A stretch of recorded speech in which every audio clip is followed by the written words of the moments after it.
এলো মা।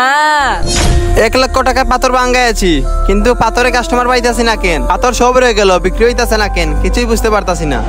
হ্যাঁ, এই পাগলটা, এই ব্যাপার। এখন আব্বুর কাছে ফোন দিব। কি হয়েছে ভাই? তুই কি আমার এরিয়া ছাড়বি নাকি তোকে মেরে এরিয়া ছাড়াবো? ভাই আপনি আমাকে মারবেন কেন? আমি আপনার কি ক্ষতি করেছি? তোর জন্য আমার এই পাথরগুলো বিক্রি হইতেছে না। আজকে দিনের ভিতরে তুই আমার এই এরিয়া ছাড়বি। আমি চলে গেলে তো আপনারই ক্ষতি হবে। ভাই আপনার কি হয়েছে? আর এই পাগলের সাথে চিল্লাচিল্লি করতেছেন কেন? আমার আবার কি হবে? লাখ লাখ টাকা দিয়ে পাথরগুলো ভেঙে গেছি। এই পাগলের জন্য পাথরগুলো বিক্রি করতে পারতাছি না।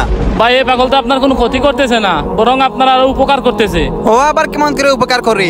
ভাই ওই পাগলটা তো রাত জেগে আপনার পাথর পাহারা দেয়। সরেন তো এখান থেকে, এখানে এসে উল্টাপাল্টা কথা বলেন। যেদিন এই পাগল পাথরের পাশে থাকবে না, সেদিন বুঝবে কত দানে কত চাল। হ্যাঁ দেখবো নে। এই জাবড়াটা এখানে পড়ে আছে, সরাই তো।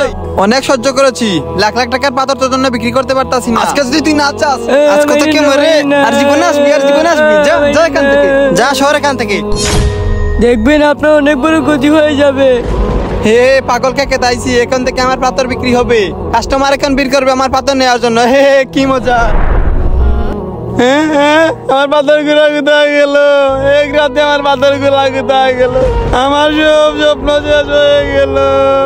কি হয়েছে ভাই, এভাবে কান্না করছেন কেন? ভাই এক রাতে কেটা জানি আমার সব পাথর গুলা চুরি করে নিয়ে গেছে। আপনি এই পাগলটাকে খেদাই দিচ্ছেন না?